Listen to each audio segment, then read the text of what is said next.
everybody. So throughout my career, I've developed some great professional relationships and worked in some really interesting roles. But I've also dealt with the challenges of finding myself out of a job and looking for my next position. And I'm sure many of you have been in similar situations, and maybe you're in one right now. So I wanted to mix things up a little bit today and talk about some job search and networking tips I've learned along the way that have really helped me find some great opportunities, including this role that I'm in right now. So full disclosure, I don't claim to be any kind of career coach, but I have picked up some tips from my network that have really helped me uncover the roles that I probably wouldn't have come across in a standard search. And hopefully you'll find some of these useful when you're in the hunt for your next opportunity. Now, before we get into the actual art of networking and interviewing, there's some homework you're going to want to do beforehand to make sure that you're fully prepared for those conversations. I found that it's always a good idea to first just take a step back and do a bit of a self-assessment to ensure you've identified the most important things that you're going to be looking for in your next role. So once you have that list, go ahead and rank them. So for instance, my top three most important factors when I was looking for a new job were finding meaningful work where I felt like I was going to make a difference, being with a company that has a clear vision and values that I can stand behind. And then the third one was having a good work-life balance. And once I had a clear picture of those factors that I was looking for, I was able to focus in on the opportunities that seemed like they'd be the best match with those. All right, so once you know what you're looking for, the next step is getting your resume updated. And I know this is sometimes a dreaded part of the process because it's really difficult to try to boil down all of your experience into a couple pages. But look at it this way. Companies put out ads all the time to try and convince consumers to buy their products, right? And your resume is really your own personal advertisement. So when you do it right, it can help generate some awareness and some interest in you. You're going to want to put the work in to get it succinct and also actionable. I'm not going to go into all the details about how to build a resume. There's plenty of tools online that you can, look for inspiration. And if you're still struggling after that, reach out to a resume professional and they can help you with creating the right format and the bullet points that'll pop. But it's definitely worth the investment if you need some help. Okay, so you've got a resume that's all set. Now you're going to want to develop your personal elevator speech. So this is the quick 30-second overview of yourself and your experience. You want this because sometimes you're only going to get a limited amount of time to talk to someone. Maybe you run into them at a conference or you're grabbing a quick coffee together, and you're going to want to have that short speech prepared that gives them a really good overview of who you are and what makes you unique from all the other candidates out there. And a simple pitch can end up being the deciding factor on what gets you that next call or meeting. So really, you want to think it through. And to make it easier, I like to break it down into a few different areas. So the first part is who you are and what you can offer. This should give them a general understanding of you as a person and should contain some of the skills that you want to make sure you highlight about yourself. So maybe you're really detail oriented or you have strong leadership and team building experience, whatever they are, make sure you get those across in that first sentence or two. Next, you want to get a bit more specific and talk about some achievements that you've had during your career.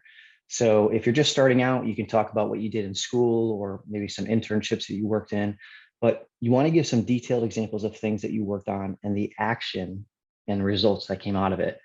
I'm going to come back to that in a second and give you a little bit more detail on how to put those together.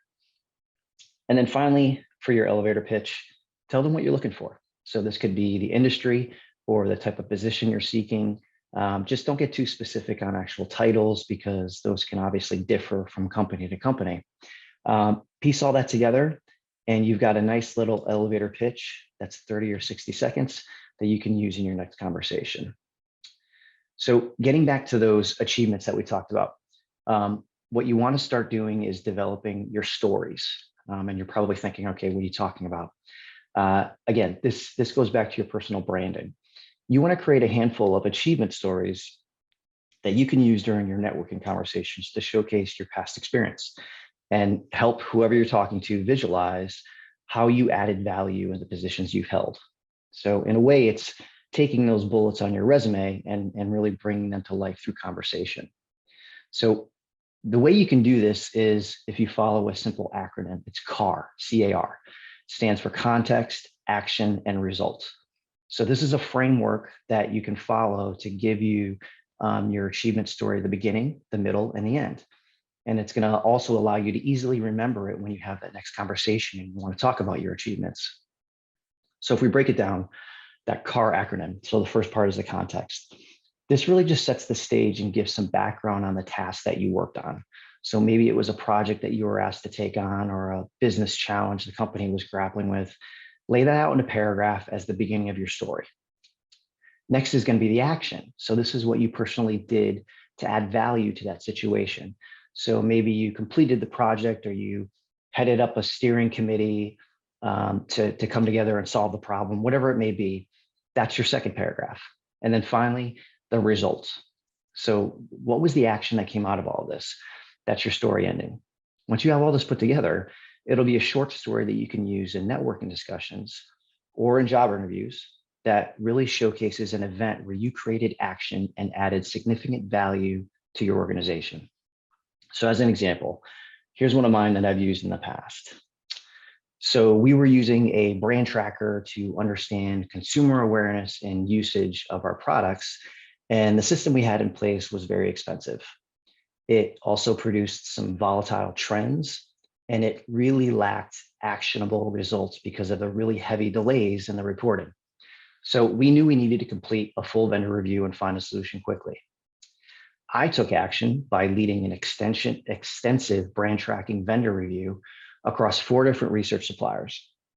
And we evaluated them on key metrics such as what their industry experience was, their analytics expertise, their sampling capabilities. Did they have user-friendly reporting? And then did they have timely deliverables and favorable costs? The result was that the supplier we ended up choosing brought significantly accelerated deliverable timing, immediate access to real-time data. They offered us triple the weekly sample size from what we were already getting. They had stronger insights-driven reporting, and we still managed to save about $150,000 annually that we were able to put back into other research. And it's that easy. That's my achievement story. And in a few short sentences, I gave you the background, I talked about the action, and I clearly outlined the result.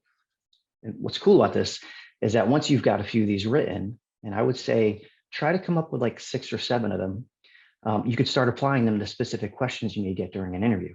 So you'll have a clear and concise answer for them when they ask that question. And what's great is that it shows action. You always want to show action in your answers.